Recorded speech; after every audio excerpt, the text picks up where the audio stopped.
It was a day like any other. The sun was shining, birds were singing, people went about their daily routines unaware of the tragedy about to unfold. Then, in a horrifying instant, everything changed. A scream, a sickening thud, the screech of tires. On a quiet residential street, a normal afternoon transformed into a nightmare.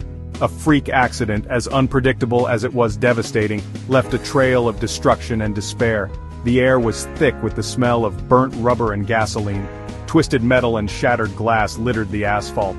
Witnesses stood in stunned silence, their faces etched with horror as emergency sirens wailed in the distance.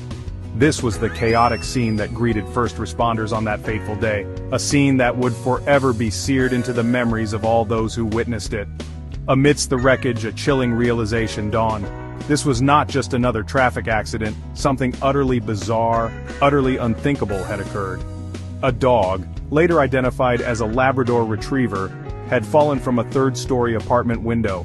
The dog, disoriented and panicked, landed directly on the windshield of a passing car.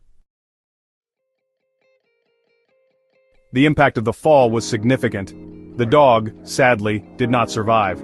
The driver of the car, a young woman on her way home from work, stood no chance. The force of the impact sent her car careening into oncoming traffic. She died instantly. The consequences of the initial collision were catastrophic. Her car, now a projectile, slammed head-on into a minivan carrying a family of 4.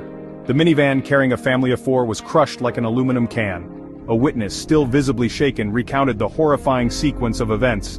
"It happened so fast," she stammered, her voice trembling. "One minute everything was normal, and the next, there was this explosion of fur and metal. I couldn't believe my eyes." The aftermath of the accident was a scene of unimaginable grief and despair. The young woman in the car and the parents in the minivan were killed instantly. Only their 2 young children, strapped into their car seats in the back, survived. They were rushed to the hospital, their small bodies bearing the weight of their unimaginable loss. "This is a tragedy on so many levels," said Police Chief Michael Thompson, his voice heavy with emotion. "We have families torn apart, young lives forever changed. It's a stark reminder of how fragile life is." The community, reeling from the shock, struggled to come to terms with the magnitude of the loss. Candlelight vigils were held, and memorials sprang up at the crash site. As the initial shock subsided, questions arose. How could such a bizarre accident occur? What measures could be taken to prevent such tragedies in the future? The incident served as a stark reminder of the importance of pet safety, particularly for